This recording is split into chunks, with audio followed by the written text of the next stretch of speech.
Hey everyone, this is the Rewriter writing in. For today's video, I will be rewriting the story of Black Widow. Like I said in my review, Black Widow was a movie that came out far too late and didn't provide good content for the amount of time that we had to wait for it. I feel that it focused on a random time in Black Widow's career and should have been a prequel to all of her appearances in the MCU. Lastly, I want to make one more comment.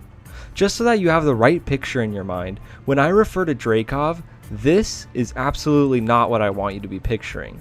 Instead, I want you to be picturing someone that's like this, the elusive man from Mass Effect. I wanted to say this so that we're all on the same page here.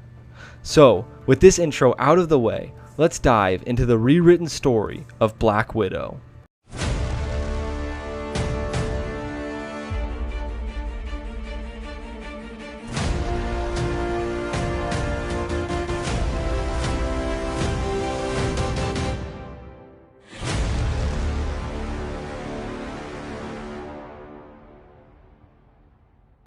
The movie opens with a 10-year-old girl skipping through a neighborhood with a backpack slung on her back.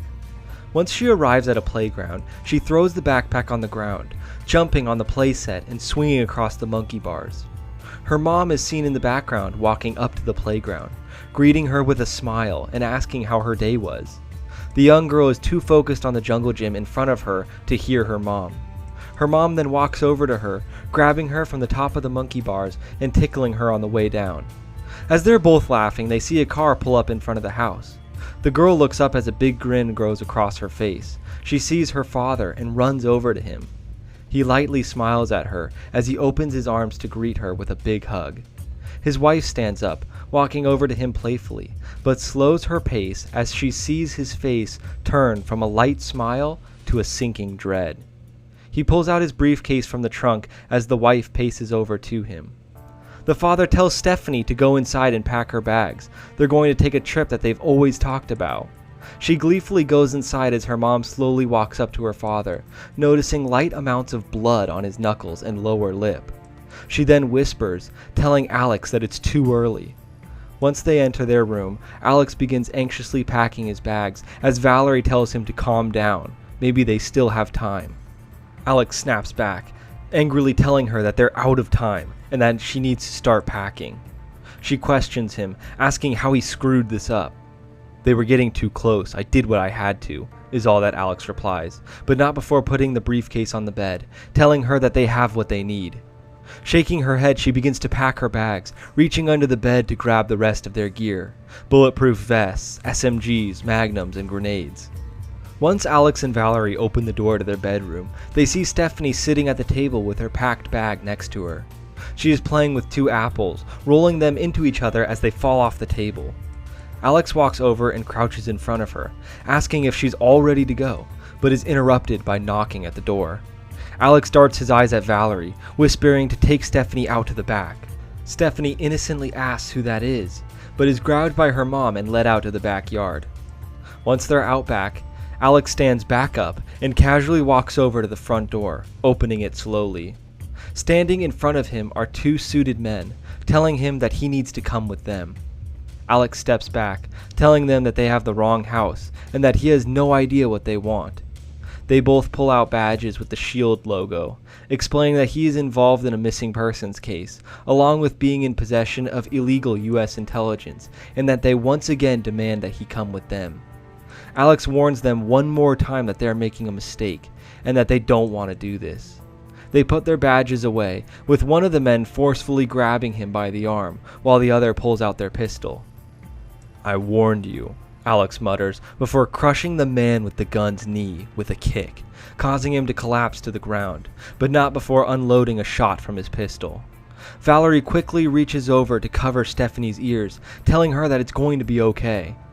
Alex quickly twists the other man's arm, simultaneously breaking it in 3 places, and grabs him by the throat before hurling him feet away into his own car.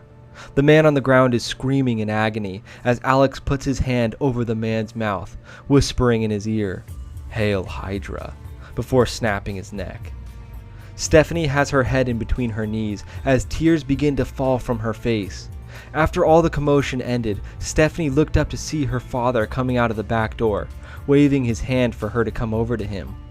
Wiping a tear away from her eye, she runs into his arms, asking him what's happening, and telling him that she's scared.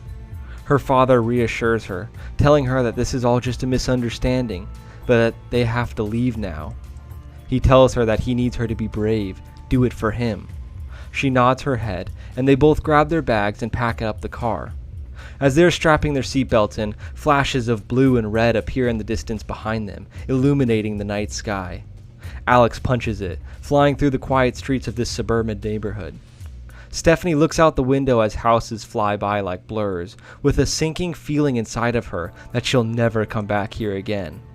After a few minutes of driving, they arrive at an empty outdoor hangar facility.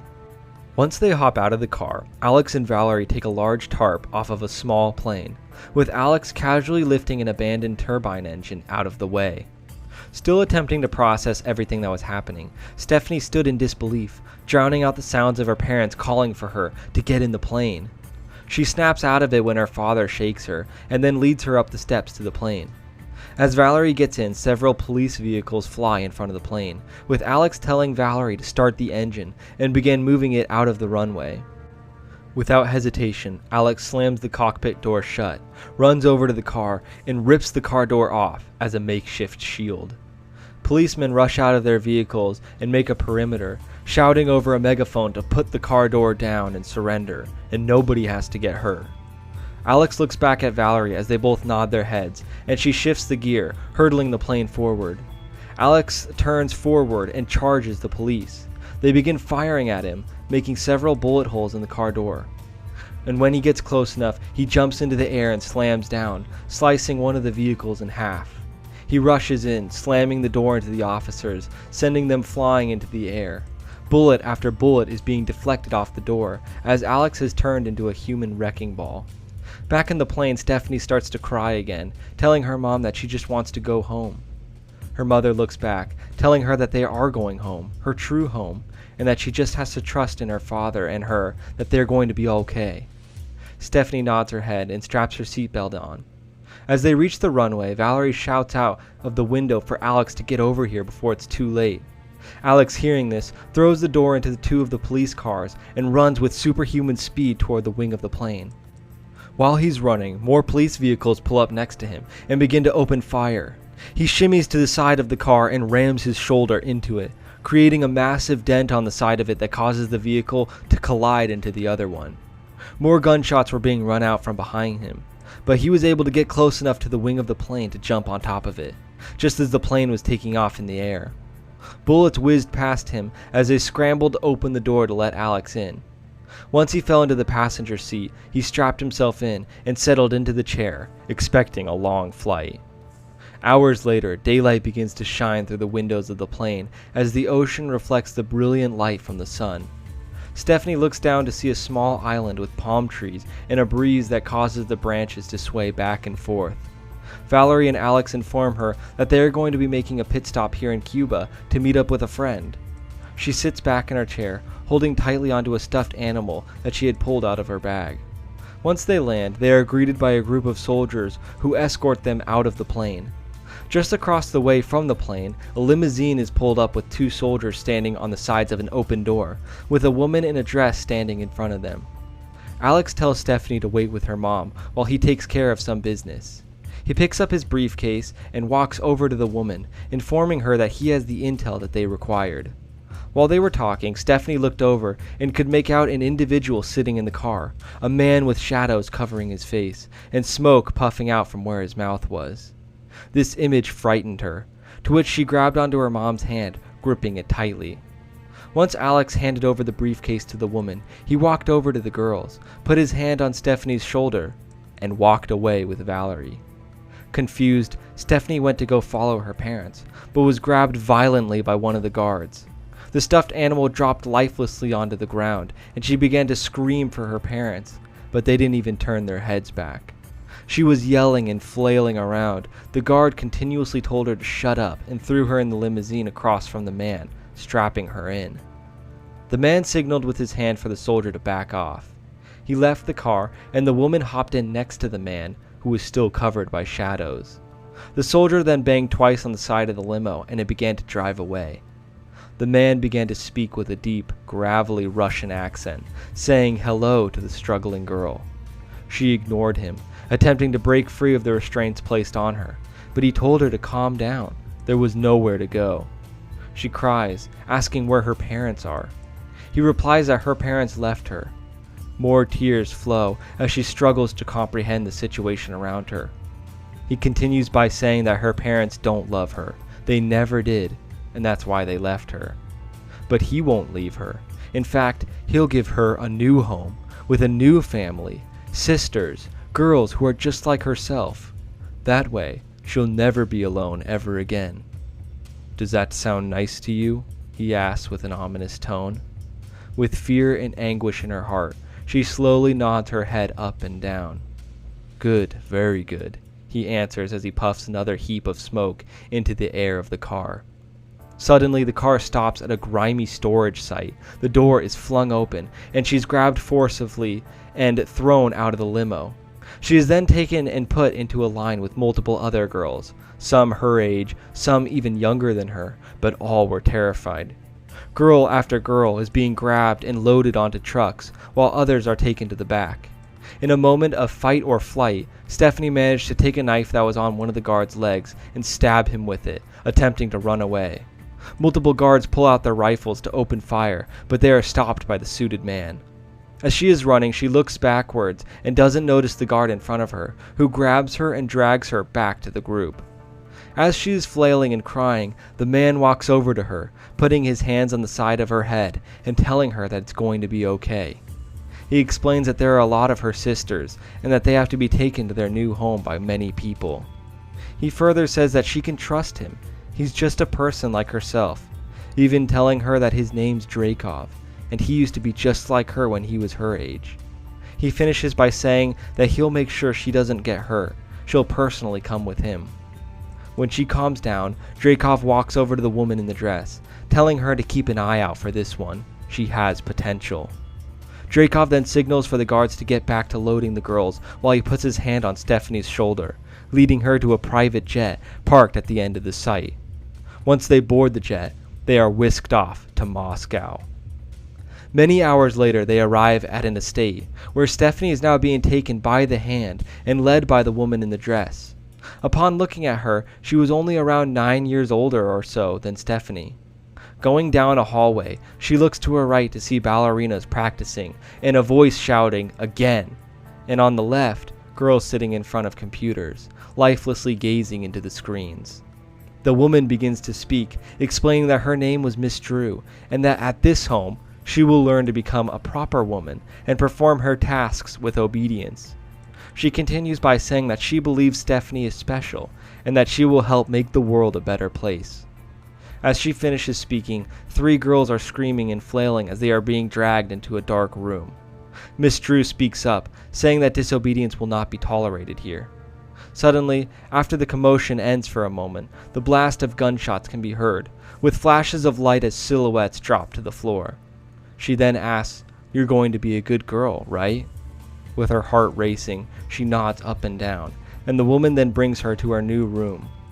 In this room is another girl, a little blonde one a couple years younger than Stephanie. Before they can meet, Miss Drew tells Yelena to wait outside for a moment. Once she leaves, the woman tells Stephanie to take a seat on the bed. Once she does so, Miss Drew tells her that the name Stephanie Freeman will not do, as this is not who she is anymore. She will go by a new name, one that reflects this new girl standing in front of her. Her name would now be Natasha Romanoff. During this sentence, the scene changes to Nat, now 18 years old, having her name called for her daily assessment in the firing range. Her face has visibly aged, now having old scars and bruises, with her hands having dried bloodstains on them. In front of her is a board that constantly shifts left to right. She walks over to the desk with the pistol on it, grabs it, and gets into firing position. Once the instructor calls for her to fire, Nat unloads on the board. No matter how much the board shifted, she continually hit headshots. Once she empties her clip into the board, Nat steps back in line, and the instructor calls for Yelena. Stumbling a bit, she whispers in Nat's ear that she might have had a bit too much to drink last night. prompting Nat to cover her mouth as she begins to quietly giggle.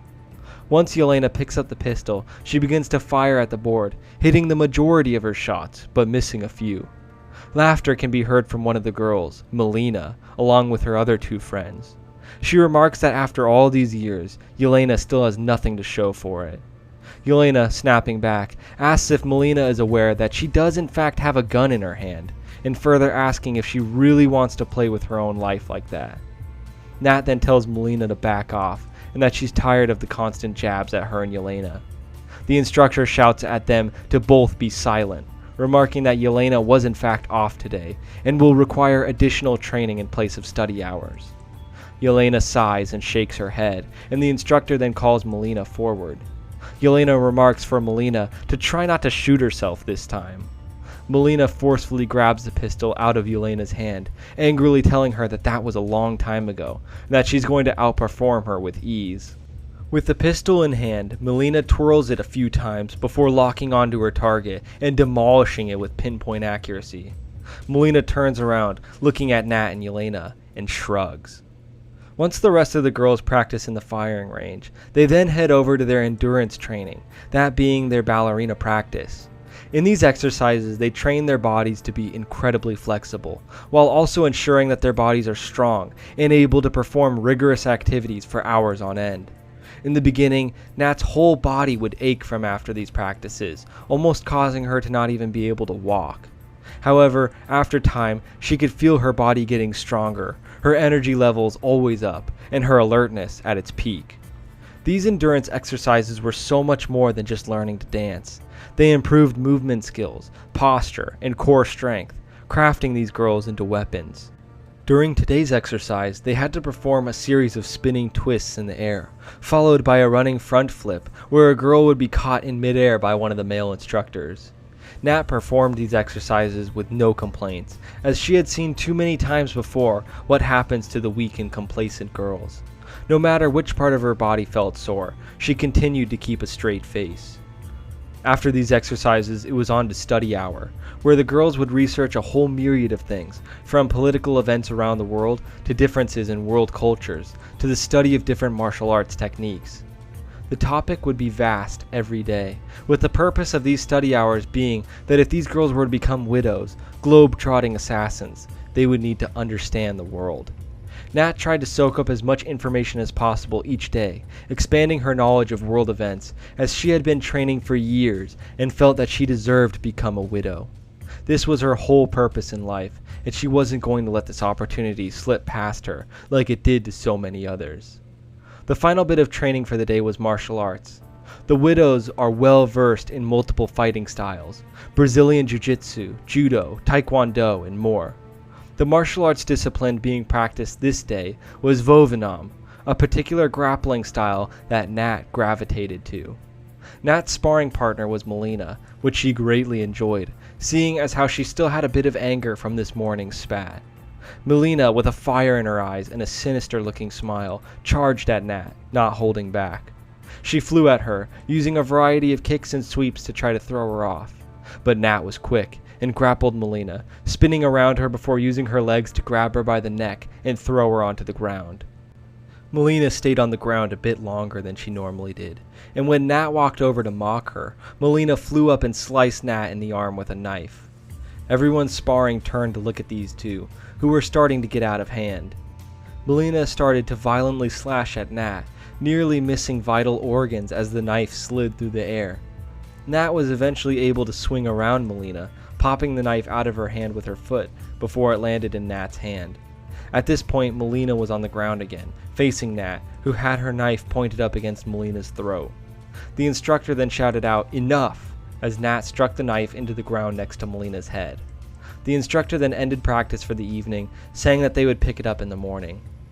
Just outside of the training room was Miss Drew, who wrote some notes onto a notepad before walking off in the opposite direction from the girls.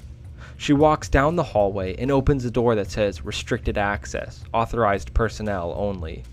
In this room is an elevator that when she goes inside of it has only 3 buttons, L for lobby, B1, and B2. She presses the button for B2 and slowly descends below the ground. Once she arrives at B2, the door opens, revealing a dark office, with the only source of light being red dots and lines highlighting a map of the world. Behind a massive desk sits Dreykov, a red hue cascading over him, as he asks for an update. Drew answers that Natasha is performing extremely well, outshining even their top students. She's strong, determined, and angry, a deadly combination that will be useful for the Red Room's operations. A lighter clicks, revealing a small flame, and then a puff of smoke comes from out of Dreykov, as he remarks that he knew of Natasha's potential from that day 8 years ago, and she hasn't let him down since. Drew also says that Mr. Pierce will be here tomorrow. He's wanting to see her progress, since it's been a couple of years. Dreykov answers back that he won't be disappointed, he's sure of it. Dreykov then tells her, "That will be all for now, Miss Drew," as she nods her head forward and heads to the elevator. Back in her room, Natasha looks at herself in the mirror as she's stitching up her arm. At the same time, Yelena gets back into the room, announcing that drinking got her into this mess, and yet for some reason, she's really craving another few shots right now. After hearing no reply, Yelena laughs, saying that she's talking to herself again. Nat then shouts out that Yelena's a dummy, and that she's in the bathroom. Laughing, Yelena goes into the bathroom to see bloody rags and a needle and thread on the countertop. Yelena asks what Nat did this time, with Nat answering back that she'll give her 3 guesses as to who did this to her. Yelena asks what Melina's deal with the two of them is, especially Nat, is all about. Nat answers that Melina has always been a teacher's pet, and it kills her that she's not as skilled as Nat is. Nat continues by saying that today was especially odd, as during the martial arts practice, she never saw Melina taking a knife from the weapon rack. Yelena quickly remarks that Nat should have just been paying attention. Nat playfully pushes her back, telling her that she isn't listening to what Nat's saying. She must have already had the knife with her before practice. That kind of action usually incurs serious wrath from the instructors, but in this circumstance, none of the instructors said anything. They just acted like it was normal. Sometimes she feels like things around her are rigged, that they're getting out of hand. Yelena puts her hand on Nat's shoulder, telling her that Melina is a special kind of crazy, and that she shouldn't worry about her. Besides, she heard that Nat embarrassed her during the fight anyway, so she should be proud. In fact, they should celebrate it. Yelena puts some of her gear onto the bed and crouches down underneath the frame, pulling out a bottle of vodka. Nat asks her where the hell does she get this stuff. Yelena laughs, telling her that she's an explorer, that's all there is to it. "Now drink up," she demands as she hands Nat the bottle of vodka. The next morning, Nat wakes up, feeling a bit hungover, but knowing that she would get brutally reprimanded for not showing up to weapon practice in the morning. She threw herself out of bed, got changed, and prepared herself for the BS she knew she'd have to endure today. Once she got to the firing range, she noticed that a man was standing next to the instructor today, but the instructor made no mention of him and proceeded to continue as normal. If there was one thing that Nat hated more than Melina, it was being evaluated. When her name was called, she grabbed the pistol, loaded the magazine, fired a couple shots into the target's mid-region, but intentionally missed every headshot. When the clip was empty, she locked eyes with the man, putting her empty pistol on the table and loading a fresh clip into it. Melina's turn was next, and when she walked up to Nat, she remarked that she must have left her brain somewhere else, but that she made a pretty little outline around the target. Not giving Melina any attention, and with her eyes still locked on the man, she shoved the pistol into Melina's chest before getting back in line. Yelena whispers to her, asking what she was thinking out there. Nat whispers back that she knows what she's doing. Yelena shakes her head and continues to wait for her turn. Once they got to the martial arts training, the man was still there with the instructor, but now Miss Drew was there as well. What was so special about today? Either way, she wouldn't cave into the pressures of evaluation, and continued her routine. During sparring, she was easily put into chokeholds and headlocks, barely outpacing any of her partners. Even the sparring partners knew something wasn't right, as they knew they should be on the ground at this moment. The man shook his head and raised his hand to his face. The instructor then called to Natasha, saying that she could see right through this charade, that she's intentionally not performing adequately. Nat didn't respond back, but simply got back into the line with the other girls. After the training session, she was told to stay after all the other girls left. Once the room cleared with all the students in it, all that was left was Natasha, the instructor, Miss Drew, and the man. Two women then bring in a man in a wheelchair, who's handcuffed to the sides of it and with a bag over his head. Once they place the man in front of Natasha, they leave the room. The instructor begins by saying that this man is a criminal, a drug peddler and child trafficker, who has killed and endangered thousands of lives. A choice must now be made, Natasha. Does she keep him alive so that he can continue to destroy people's lives, or does she end him, stopping his operation dead in its tracks? The instructor then hands Nat the pistol, taking a few steps back. She takes the pistol from her, cocks it back to ensure that there actually is a bullet in it, and points it at the other direction, at Pierce. He takes a couple steps back, murmuring about what the meaning of this was. She responds that she has nothing to prove to people like him. He's probably the same type of person as this poor sucker here. She doesn't need his approval, doesn't want it, and knows that she's capable of doing things he could never dream of. Without hesitation, she points the gun back towards the handcuffed man and puts a bullet in his head. After the thunderous crack of the pistol and crash of the man in the wheelchair falling to the ground, the room is silent. After what seemed like an eternity, the instructor informs Natasha that this will be all for now, and that she must go back to her room now. Natasha curtsied to Pierce before heading back to her room. Elevator doors open, with Pierce storming into Dreykov's office, and Miss Drew trailing behind him. Dreykov is seen watching the security footage of the events that just transpired. He then flips his chair around, asking if Pierce is satisfied yet. Outraged, Pierce yells that not only was she intentionally underperforming, but she also put a gun on him. Laughing, Dreykov answers back, saying that yes, she did put a gun on him. Pierce lashes back, asking if this was all just a game to him. Dreykov calmly answers back for Mr. Pierce to watch his tone with him, that he's in his house right now, not the other way around. Calming down, Pierce asks why Dreykov put so much stock in Natasha. She's stubborn, insubordinate, and a loose cannon.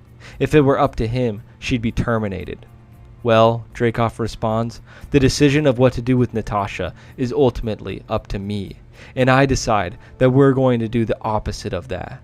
Natasha Romanov is ready to become a Black Widow. His mouth agape, Pierce sighs, asking if Dreykov is seriously saying she's ready to operate for the Red Room. Dreykov answers back that Pierce fails to see Natasha for her true attributes. She's driven, brilliant, and gifted.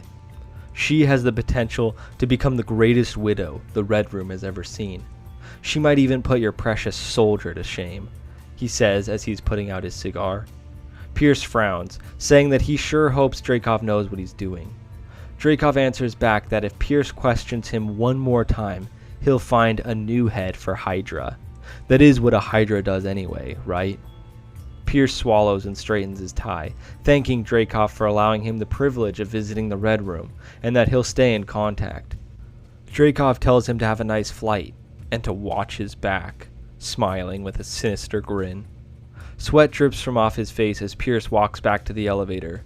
Miss Drew is still standing there, and Dreykov tells her to bring Natasha to him. Back in her room, Natasha is thinking about what went down. She's pleased with herself for being able to stand up and make her stances known. At the same time, she's seen girls killed for doing less radical things than she did. However, she felt within herself that the Red Room finds her valuable, and that they would be losing a major asset if they killed her. But that didn't mean they weren't going to torture her instead. Did she just make the biggest mistake of her life? Doubt and fear began to creep into her heart, which made her restless and uneasy. As the door began to move, her only thought was to try and escape while she could. What was she saying? There was nowhere to run. As the door slowly opens up, Miss Drew is there, telling Natasha to come with her. As they walk down the hallway, multiple girls, including Melina, watch her as she walks into the restricted access room, the door closing behind her, losing all light. They then squeeze into the elevator and descend down to B2. This is it for me. She couldn't help but think this way. The elevator ride was silent, but the thoughts in her head were screaming, drowning out any soothing thoughts from reaching her. As the elevator door slides open, the red light from the office pours in, as Dreykov is standing in front of the map. It has been years since she's seen Dreykov, and worry starts to pour over her like a flood. Dreykov calls out for Natasha, saying that it's been far too long since they've seen each other. After a moment of silence with them looking at each other, he tells her that it's okay, she can speak to him. Natasha replies that she hopes she hasn't offended him. Dreykov laughs. A whirl of smoke surrounds him, as he explains that he isn't offended, actually, he's incredibly pleased with her. He goes on to say that Pierce is a pain in the ass, but that she got him scared, which is always amusing. He goes on to say that she has shown incredible progress and growth throughout these past years. He knows that she doesn't like to be evaluated, so he is simply commending her. He then asks her how she feels as a person right now. After a moment of consideration, she answers that she feels that she can be valuable to him, as she has worked her hardest for years to be the best that she can be. Okay, he says, nodding his head. After pausing for a moment, he asks her if he has ever told her why he started the Red Room. She answers back, telling him that she has never been told this aspect.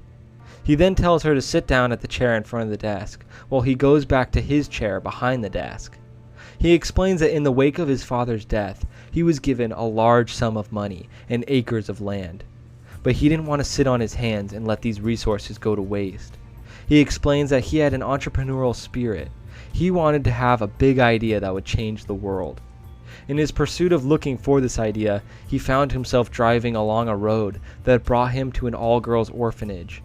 Something compelled him to go inside, to understand the hardships of people in predicaments such as these. When he went inside, all he saw was sadness, heartache, and grief, as these girls were either abandoned by their parents or were survivors of human trafficking rings and have no one else to go to. These girls were waiting for a purpose in their lives, even if it was just finding a family. Then it struck him like lightning. Why let the potential of these young women go to waste? What if he could give these girls not only a home, but also a purpose in their lives? To train them to help make the world a better place, free from the wickedness and tyranny that befell them, ensuring that it doesn't happen to anyone else. Natasha was lost, abandoned by her family and discarded. But Dreykov gave her a home, trained her to meet her potential, and to do good in this world. He explains that he knows the training can be severe, but this was only so that he could unlock the full potential that he knows each and every one of them has. He concludes his story by asking Natasha if she is ready to start making a difference in this world, to put all these years of training into practice out in the field. She confidently answers back saying yes, and that she's ready to take on more responsibilities. She has proven to herself that she can handle what it takes to make the world safer. Dreykov replies that there is no one better for this role, and that she's ready to become a Black Widow. He informs her that there is only one more procedure that they must take in order for her to embrace this role. She is then led by Miss Drew back up to the elevator and up to B1. Once they arrive, the hall is a shock to her, as she sees what looks like a hospital, with operating rooms and patients in robes. Nat asks Drew what this place is, but she hands her the same robes and tells her to change into these. Nat, in confusion, takes the robes and changes into the other room. And once she opens the door, she is immediately grabbed and brought onto a cadaver table and fastened down. Nat screams, demanding to know why she is being forced and what she's being forced to do. While being strolled down the hallway, she is being given injections to calm her down. Drew is pacing on the side of her, telling Nat that they are ensuring that the widows are fully protected from mistakes. Nat, phasing in and out of consciousness, asks what the hell she's talking about. Drew responds that they are going to make her perfect, but before she can say any more, Natasha blacks out. The following day, Natasha wakes up in the hospital wing of the estate. She looks around her arms, chest, and legs to see what they did to her. As she attempts to bend over to check her legs, she feels an immense soreness in her middle-lower region. What did they do to me? Nat's fear comes back to her, and doubt boils over her again. Finally, Drew comes in, saying that she's glad Natasha's awake, and asks how she feels. Nat responds by asking the question again, what did they do to her? Drew coyly mentions that now Nat is perfect, and ready to work as a Black Widow. Nat demands that she stops beating around the bush, and tell her what they've done.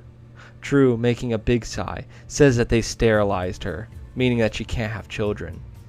Nat sits back, her heart racing, anger fueling her.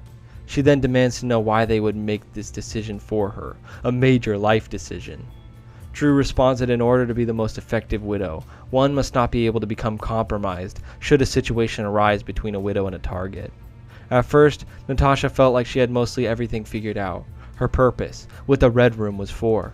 She finally felt like her life was coming together, only to have decisions made for her. She felt great anger, yet also embarrassment for how naive she was. She wasn't angry about the fact that she couldn't have kids, she couldn't stand them anyway. What made her angry was how they made choices for her, controlled her. So much had been taken from her life, yet now she had an opportunity to make something out of it. She finally has purpose, even if there is a level of gray surrounding her. Once she calms down, she plainly tells Drew to brief her on when her next assignment is going to be and where it's going to be at.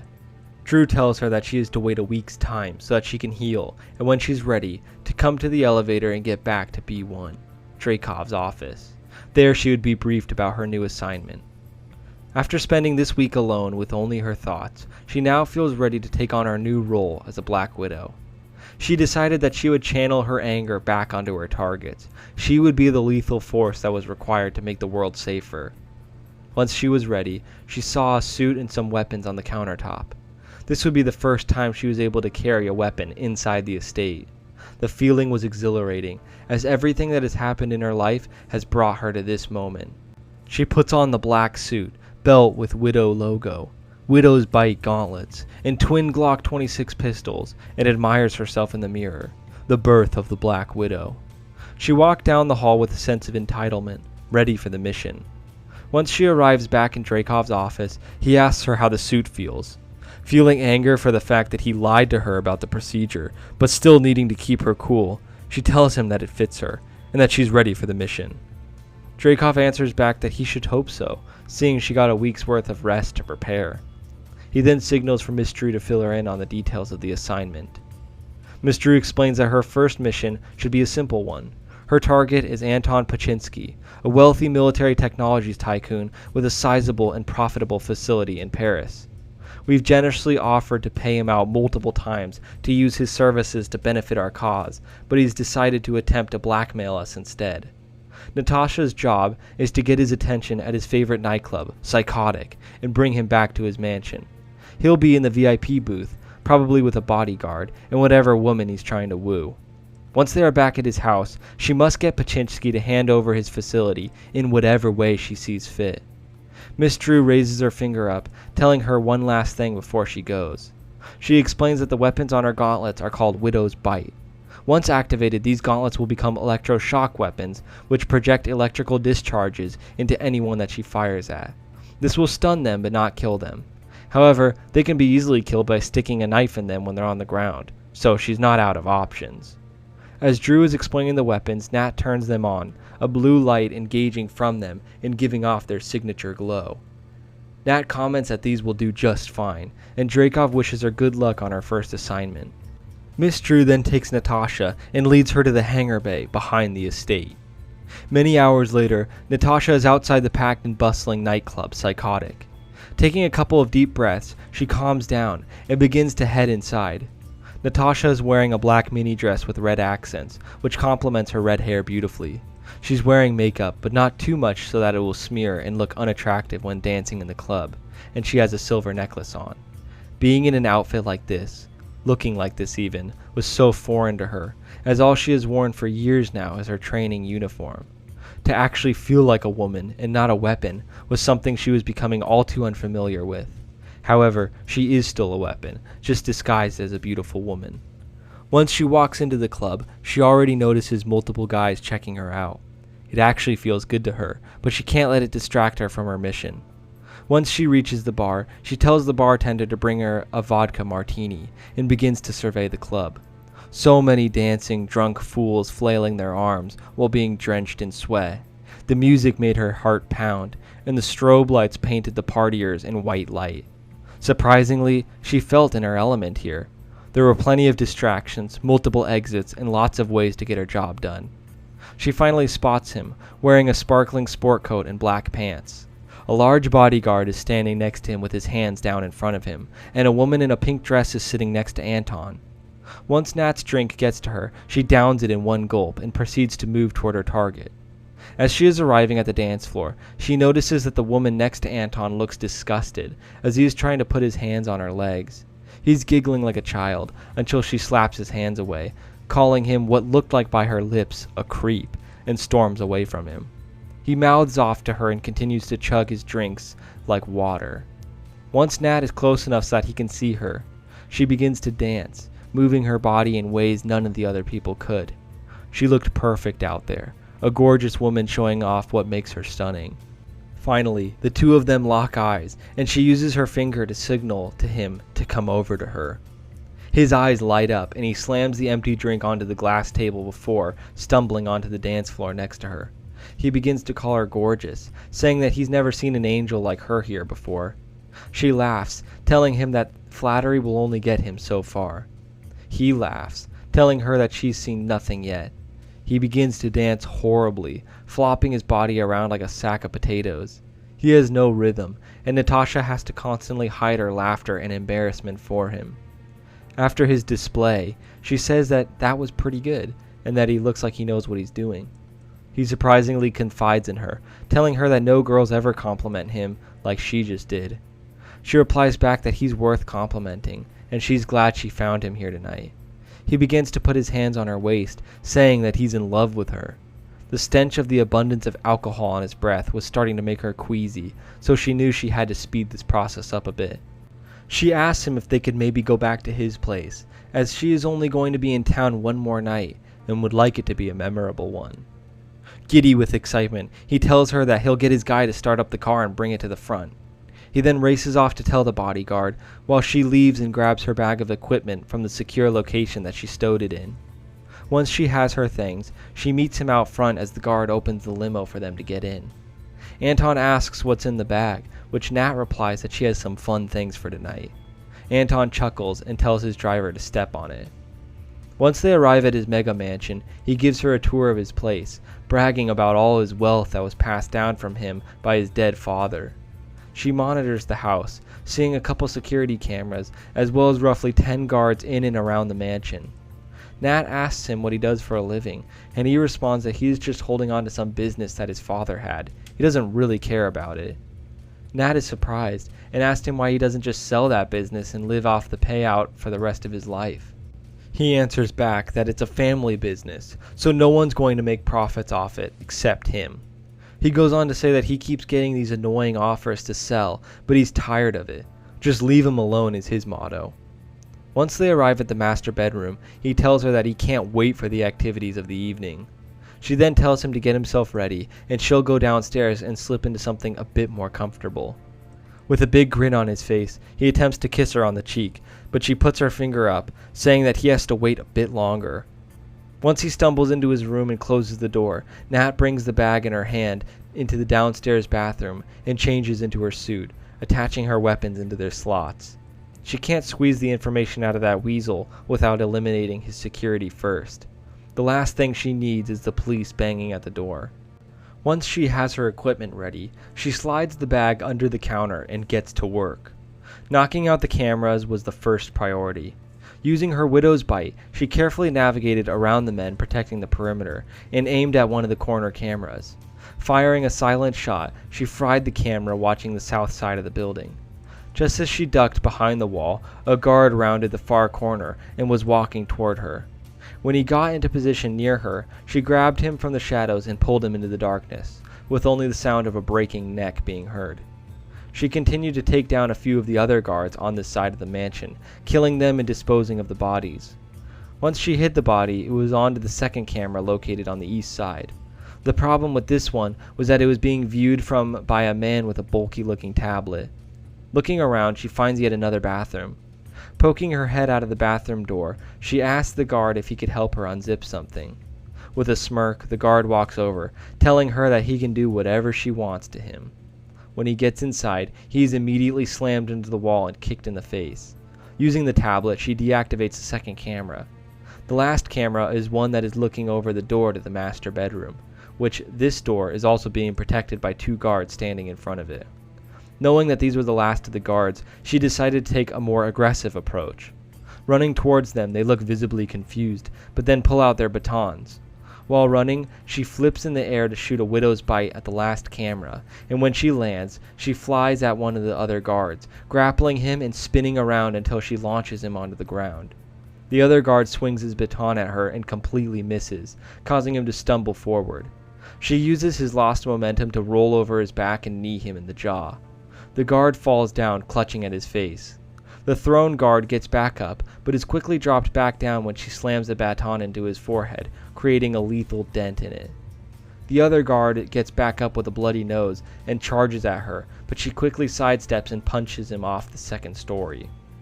With all the commotion, Anton swings the door open, shouting for what was going on. He looks in front of him to see Natasha point her Glock at his head, which she tells him to get on the bed. This is where the fun starts. Shaking, he hobbles over to the bed, telling her that she doesn't have to do this. He can give her money, a lot more money than she's being paid for this job. Nat tells him that she's not interested in his money, only in his business. He then asks who sent her, and she fires a shot into the pillow next to him.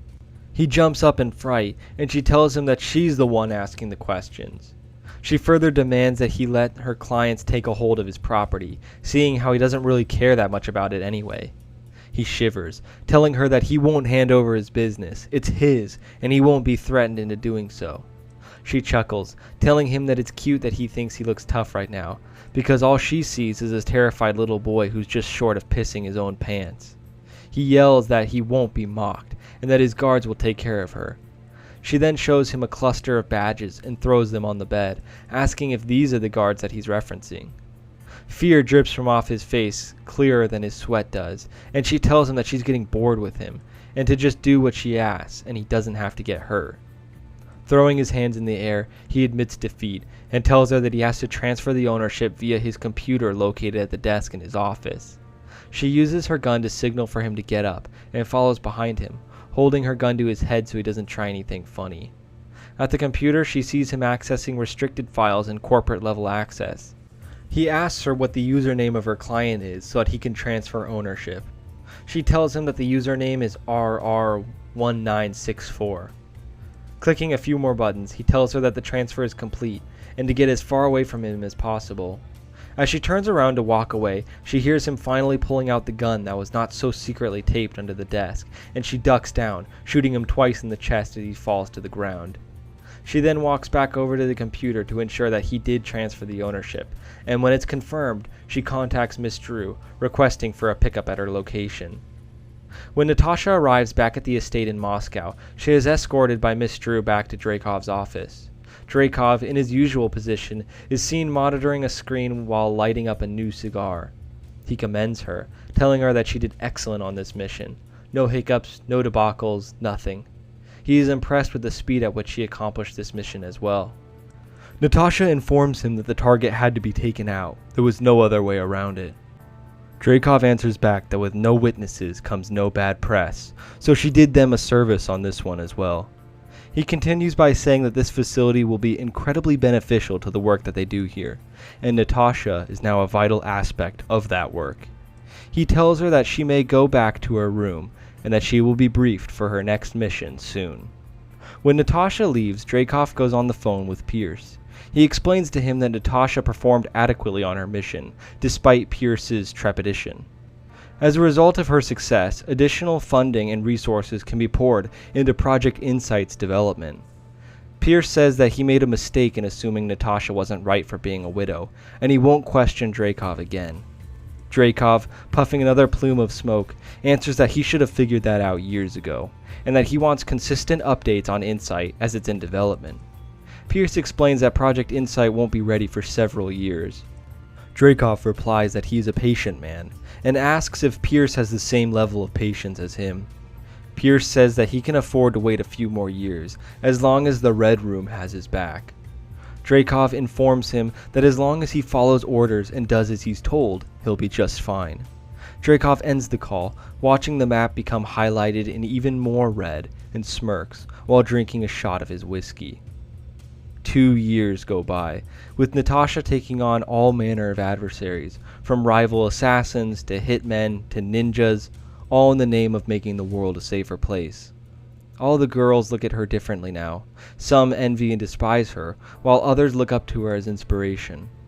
One night, a week after getting back from a mission, she notices that there are blood drops leading to her bathroom, and sees Yelena looking into the mirror, holding bloody rags up to her mouth. She also has a black eye and one of her arms is in a cast. Natasha asks what happened. Yelena looks back, saying she should see the other girl. Nat asks if it was Melina, with Yelena answering, "Who else?" Nat asks Yelena what exactly happened, which she replies that they were sparring, but instead of them sticking to their partners, Melina and her cronies ganged up on her. She continues by saying that Nat was onto something when she mentioned that rules were seemingly being broken left and right, with no repercussions. Melina wasn't told to stop, but did so that she could taunt her, before leaving her on the ground. And the instructor did nothing, just sat back and watched. Nat chimes in, saying that something is happening here, and that she's going to get to the bottom of it. Later that night, Melina is sleeping in her room with her other two roommates on two beds beside her. She is suddenly woken up by a freezing cold water as Natasha is standing in front of her, holding a gun to her head and putting her hand over Melina's mouth. She attempts to struggle, but her hands are zip-tied to the bedpost. Nat explains that if she tries to scream, she'll end her. Also, there is no use calling out to her roommates, as they've been sedated and won't hear her. She demands that Melina tell her why she attacked Yelena and why nobody stopped her. She adds that if she lies to her, Natasha will know, and Melina won't like what will happen to her.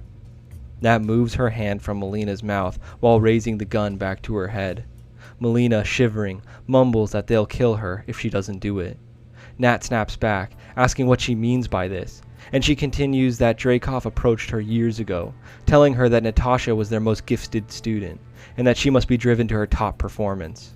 Rage is a great motivator for becoming stronger, so Melina was told to antagonize Natasha in any way possible, whether that was verbal mockery or abuse of those she cares about, like Yelena.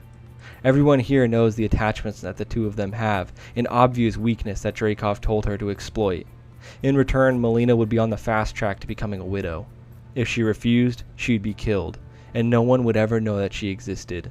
It's all been about Natasha this whole time, and Melina was only acting out of fear. Melina ends by saying that if Nat wants to kill her, then she should just do it, so that she doesn't have to be tortured by whatever sick devices Dreykov has in the hospital wing of his. Dreykov isn't the man that Natasha thinks he is. He's cold, manipulative, and power-hungry. He'll stop at nothing to achieve his goals, even if he has to kill innocent people to do so.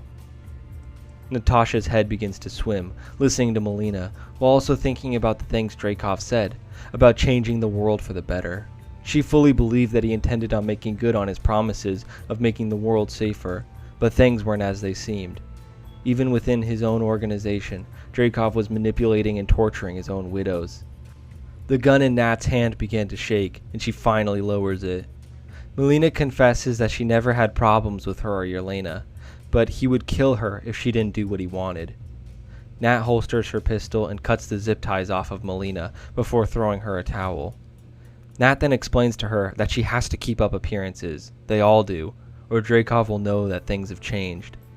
She tells Melina to explain everything that happened tonight to her roommates, and then she leaves out the window. When she gets back to her room, she sees that Yelena was finally able to fall asleep, and lets her rest for the night. In the morning, she tells Yelena that she confronted Melina, but that she's going to keep antagonizing her. Yelena answers back, asking if she's supposed to be impressed by that, because she isn't. Nat explains that Melina is being forced to antagonize the two of them because Dreykov is controlling her, and will kill her if she disobeys him. Whatever hatred Yelena has of Melina, she wants her to know that Melina told her that she never hated Nat or Yelena, she just did what she had to. Yelena tells Nat that she gets it, and will gladly punch Melina in the face again, even if it isn't malicious this time. Nat laughs, patting her on the leg and telling her that that sounds good. The door then opens, with Miss Drew telling Natasha that she needs to be briefed about her next assignment. Yelena remarks that Nat, the hero, has no time for the lowly dregs like herself, and Nat replies saying that Yelena has never spoken truer words. The red glare from the map has only gotten more prominent to Natasha as time has gone on. What has always remained as a constant, however, was the fact that Dreykov had a shot of vodka on the desk and a large cigar in his mouth. Natasha's hatred of Dreykov grows as she looks at him and is reminded of the atrocities committed in his name. She knows that she can't keep working for him forever, but needs to wait for the right opportunity to fade away. Nat is then briefed by Miss Drew, where she is informed that her mission this time is not an assassination, but rather she's on protection duty. Her client and Dreykov's business partner, Samantha Chambers, is rescuing a group of girls from a facility where they're being imprisoned. Intel has surfaced that a hitman is on their way to stopping the rescue operation. While she has her own group of soldiers protecting her, Dreykov would feel more comfortable about the success of this mission if Natasha were there as well. If Natasha leaves in the next few minutes, she will be able to arrive in New York City, which is where Chambers' transport vehicles will be passing through 20 hours from now, and where they will be able to get to their personal hangar bay. Remember, the protection of these girls is the purpose of their operations here. Making the world safer for people like them is their top priority. Natasha nods her head in affirmation and boards the jet as they fly off to New York. Once they land, Natasha is told to change into her uniform immediately, as there is no time for stealth, and that those transport vehicles will be in their vicinity. As well, Drew will be in Natasha's ear, feeding her the current location of the armored vehicle the girls are in. With Natasha back in her widow uniform, she flies out of the back of the jet on a motorcycle and races down the packed streets of New York City. Drew comes on the line, asking Nat if she can hear her. After Nat informs her that she can, Drew explains that the transport vehicle is a white and black armored truck that is heading down First Avenue. It shouldn't be too hard to spot, seeing how every other car is a yellow taxicab. Nat affirms her that she understands and proceeds to the location. Once she drives for a few minutes, a bit off in the distance, she sees that armored truck, but flying down the road as a motorcycle is chasing it. Nat kicks it into overdrive, barreling down the road until she reaches the other motorcycle. Nat noticed something strange on his back as she approached his motorcycle. He had a bow and arrows. Just then, he pulls the bow from off of his back and shoots an arrow at one of the tires, causing the armored truck to swing wildly to the right and left. Nat then pulls out one of her Glocks and begins unloading it onto the motorcycle. The hitman dodges and weaves to the sides, causing her bullets to miss every time. Two cars come flying from the sides and open fire on the hitman. A bullet pops one of his tires, but he uses the momentum to jump onto one of the cars. He fires off a few of his arrows into the windows of the other car, subduing the thugs in that car before riding the car he is on towards the armored truck. Nat, using her allies as a trap, shoots the wheels of the car, sending it flying to the side. However, the hitman pulls out an odd-shaped arrow and shoots it at the back of the armored truck. Once fired, it created a grapple, which launched him onto the other truck. Nat curses under her breath and drives the motorcycle next to the truck before jumping off it and scaling the side until she got to the top. The hitman, with his helmet still on, pulled an arrow out of his quiver and twirled it around like a knife in his hand. Nat aimed her widow's bite at him and fired, but he dodged it at the last second by ducking his whole body completely under it. Nat had never seen someone move like that aside from a widow, and understood that this wasn't a typical hitman, especially since he used a bow and arrow. Nat then pulls out both of her Glock pistols and opens fire on him, but he throws the arrow into her right hand, causing her to scream out while dropping one of the pistols, but manages to get a shot off on his arm. He stumbles back, giving her enough time to close the gap and slide, trying to kick his legs out from under him. He hops, avoiding her slide kick, but is unaware of her grappling technique and is quickly overwhelmed as she is twirling and twisting around his body. He tries to throw her off of him, but before he knows it, she is launching him onto the ground. He lands head first, smashing the helmet to pieces, and as he gets up, he rips the helmet from off his face. His appearance took her by surprise. He was young, seemingly only a few years older than herself. He had piercing blue eyes and dusty brown hair. She felt like a fool for being caught off guard simply by his looks, but there was something about them that was drawing her to him. The hitman, realizing that there was a brief pause in the fight, asks her why she is protecting criminal scum like Samantha Chambers. Snapping back to reality, she yells that she's saving these kids from him, before jumping in the air to try and kick him down. He blocks her kick, offering a punch to her stomach, and replies, asking her what part of putting them into slavery is saving them. She snaps back that he's lying and that he's wasting his breath. She won't be persuaded by him. He then pulls out his bow and fires a couple of arrows at her legs, attempting to stun her. She flips back as the arrows soar past her, and the man continues to persist, telling her that if she wants to save these children, then she's on the wrong side of this fight. Samantha Chambers is a wanted child kidnapper smuggling girls from around the world.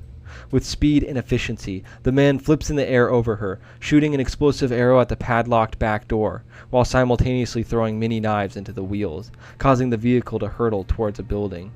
With no other option but to jump, Natasha jumps down onto another car, but lands improperly and rolls off, hitting her head on the ground before losing consciousness. What seemed like moments later, Natasha regained consciousness, but was tied down to a chair in a safe house. She begins to struggle, but a voice calls out, claiming that she's finally awake. She struggles more, telling him that these binds won't hold her very long. He replies, telling her that a simple thank you would go a long way. Angry, she calls out, asking why the hell she would be thanking him. He responds that he was given an order to kill her, but he chose to make a different call. She then demands to know where the kids are. He explains that they're safe now, and that Chambers had been dealt with. He goes on to ask if she's going to play nice, or should he keep her tied up. She smirks, saying that she'll see how she feels, before holding up the rope that was around her and dropping it onto the ground. He chuckles, telling her that he judged her a bit too soon, and that she was full of surprises. She then asks what he meant by Chambers being a child kidnapper.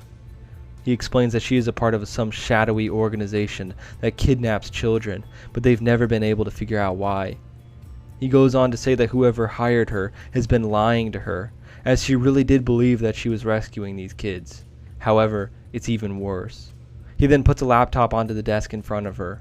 He explains that not only do they kidnap children, but they have research facilities dedicated to experimenting on people. They control drug trade in impoverished areas and sell illegal firearms to the highest bidder. They control more of this world than anyone knows. Deep thoughts come to her head as she begins to realize what her life has been about for over 10 years now. She wasn't abandoned by her parents, she was kidnapped. And she wasn't saving the world, she was ensuring its destruction. Children ripped away from their families and forced to fight a war they never should have been involved in. She turns to him, asking why a hitman cares about the lives of others. He turns to her, telling her that he isn't a hitman, he's an agent, named Clint Barton. She then asks him what he's an agent for, which he smirks, and tells her that's confidential. He then asks what her name is, and she throws it back at him, telling him that it's confidential. She gets up, giving him a simple thank you, and heads towards the door. He shouts out, asking where she is going, which she replies that she has some loose ends that need tied. "You might need these," he calls out as he throws the widow's bite to her. She catches them and nods her head, leaving the safe house. Sometime later, she gets back to the jet, where Jessica Drew is there waiting for her. When Natasha boards the jet, she asks Jessica if she heard all that. She replies that she had gotten so lost in his brainwashing for so many years. It only feels like now she is finding herself again. Years of Dreykov's lies and deceptions made her feel like she was doing the right thing. But how could she, standing by while children were being forced to fight and killed when they weren't? She almost has a mind to put a bullet in her own head for the terrible things that she has done. Nat tells her that they have all fallen for his lies, but that they need to get out while they can. She needs to get Yelena out of there. Jessica responds that Dreykov needs to be stopped as well. Nat, hesitant to want anything else except Yelena's safety, eventually agrees with her, and they make their way back to Moscow. Once they arrive many hours later, they are informed on the comms by Dreykov that he would like to see Natasha immediately. Her and Jessica head down the hallway, which appears quieter than usual. Once they get out of the elevator, Dreykov is standing in front of his desk, with his back turned towards them. The red light bathes them as Nat and Jess stand opposite Dreykov. He begins by asking Natasha how the mission went. She tells him that it was a success and that all the children are safe. Dreykov laughs, telling her that she is good, better than they've ever had before, but not good enough to fool him. He's been with her the entire time. Just then, the symbol on her belt begins to flash, revealing that he has not only a tracker on her, but has been able to listen to all of her communications. Dreykov turns around, holding Yelena hostage as he has a rope in her mouth and a knife at her throat. Natasha's heart begins to pound, fear and rage envelop her. She yells out that Dreykov is a monster, a liar, and a coward. How could he kidnap children and force them to fight his battles? How is he saving the world when he has his fingers in every aspect of the criminal empire, from child trafficking to drug and gun running? Dreykov snaps back, saying that he saves them. If it weren't for him, these girls would be getting prostituted or abused, and living the rest of their lives in fear. His Red Room takes away their fear, and makes them stronger than they ever would be. He has them fight battles for their own benefit, saving people from the monsters that lurk in the darkest parts of the earth. Nat angrily retorts that this place is among the darkest corners of the earth, and that he is the monster that he claims to fight against. Look at him, holding hostage a young girl, threatening to kill her. Dreykov is psychotic and must be taken down. Dreykov chuckles, asking how she is supposed to go about doing that while she's all alone. Jessica then pulls out her sidearm, saying that Natasha isn't alone, and that she won't stand with him any longer. Dreykov yells that she is too stupid to see that she's being lied to straight to her face. How could Natasha hold more influence over her while Dreykov spent her whole life raising and training her? She tells him that he's a liar and a fraud, and that she'll stop him. Dreykov looks around, telling the two of them that they must be forgetting where they are, as they're in his house, and that he has eyes everywhere. Just then, out of the shadows, Melina walks out, holding her pistol out to Jess and Nat. Dreykov explains that there's no getting out of this situation now, and that they've only made a fool of themselves.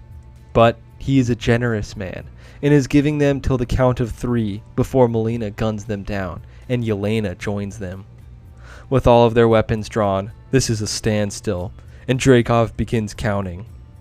1, 2. Sweat drips from off of Nat's face as she looks into Yelena's eyes, trying to bring her hope in a hopeless situation. 3. The pistol's front ignites as the bang from the gunshot is thunderous, and a bright light engulfs the blood-red office for a temporary moment. The bullet, whizzing in the air, shatters into Dreykov's leg, causing him to stumble back enough for Yelena to swing around him and pin him to the ground. Dreykov screams out in anger that Melina will suffer a worse fate than just death for her betrayal, but that this won't change anything. Just then, 2 explosions of smoke occur, with multiple widows seemingly appearing out of nowhere, and one kicks Yelena off of Dreykov, knocking her back. She stumbles into Nat's arms, who asks her if she's okay. Yelena exclaims that she'll be okay once they're not in a massive fight. Dreykov jumps back up as the widows begin to attack Yelena, Jessica, and Melina, leaving Nat to fight Dreykov. As they're circling each other, they both have their weapon drawn. Nat's widow's bite and Dreykov's karambit knife that he's spinning around in his hand. He remarks that he created her, and that she has nothing that he hasn't seen before. He charges at her, slashing around her as she ducks and flips out of the way. She runs in to close the gap, swinging around, but is grabbed mid-swing and thrown to the ground. He then grabs her by the throat, picking her up and throws her across the room.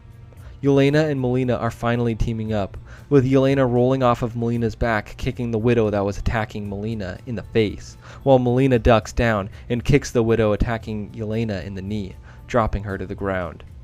Jess shows her mastery of combat by easily taking on 2 widows at once, flipping around them and spinning, slamming them onto the ground, and stunning another with her widow's bite. Natasha jumps up as Dreykov stomps over to her. What Dreykov lacks in grace, he makes up for in sheer brutality. His fighting style is aggressive and deadly, with him being able to easily outpace most of his opponents. He swings his knife with deadly aim, cutting Nat across the stomach as she quickly puts her hand on it, with it covered in blood. Melina and Yelena notice that Nat is injured, and quickly fight off the other widows before running towards Dreykov. Yelena runs to Nat, while Melina charges at Dreykov. Melina's fighting style is aggressive like Dreykov's, but with more movement in her body, channeling all of her strength into every punch and kick. She would be unbeatable to most people, but Dreykov wasn't most people. He was able to read each of her attacks, blocking them with speed and delivering counterattacks with force. Melina was spinning and kicking around Dreykov, and he ducked under one of her kicks and stabbed her in the stomach, before grabbing her on the face and slamming her down. Nat and Yelena see what's happening to Melina and run over to help her. Both of them fly at Dreykov, who is eager to take both of them on. His hands go in the air as he deflects both of their attacks and masterfully counters back. The two of them are truly no match for him, as he easily puts each of them down. Once Jessica takes down her group of widows, she looks over to see Nat and Yelena getting beat up by Dreykov. She pulls a flash grenade out of one of the widow's belts and throws it at Dreykov, blinding him and giving the two of them enough time to get over to her. Jess tells them that they need to get out of there or they won't survive, especially not Melina, who is laying on the ground bleeding out. She tells them to get out of there, it's the only way she might survive. As the flash fades away, Dreykov is seen as a silhouette coming out of the light. Jessica tells them that she will hold him off and that they need to go now. Nat tells Yelena to grab Melina while she fights off other widows that attack them. She grabs Melina and they both go up the elevator. When they arrive at the ground level, the alarms are blaring, with multiple widows beginning to attack them. Nat proves her mastery over them, quickly taking them down while paving the way for Yelena. Their only way out is to head out to the hangar bay and get onto the jet. While they're escaping, Nat takes a bullet to the back of her leg, but her adrenaline is able to keep her moving, dodging the gunfire and kicks from the other widows. Once they make it to the jet, they lay Melina down in the back and take off, with bullets ringing into the exterior of the jet. Yelena then calls out to Nat, asking if she knows what she's doing.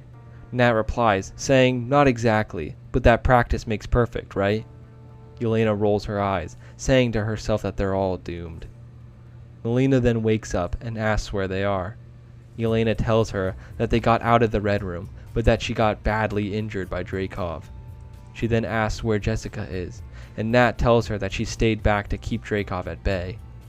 Melina continues by saying that they didn't have to save her, especially because of everything that she has done to them in the past. Yelena tells her that even though a long portion of her life was spent hating Melina, she knows why she did what she did, and that she probably would have done the same thing. Yelena then looks over to Nat and asks where they go from here. Nat explains that she's not 100% sure, but she does have a start. She hands them a magazine, saying that she recognizes that shield from when she was a child.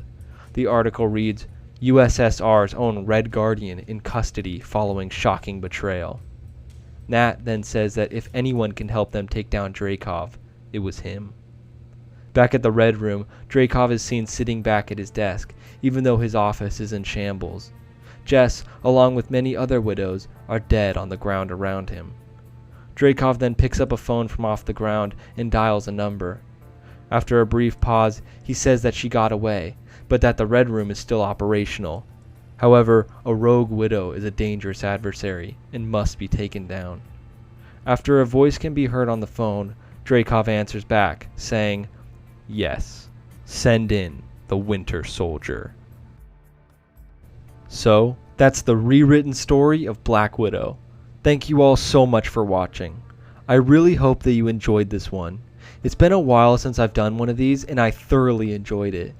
I know this one was particularly long, so if you actually stuck around until the end, then I want to thank you especially. So, what did you think?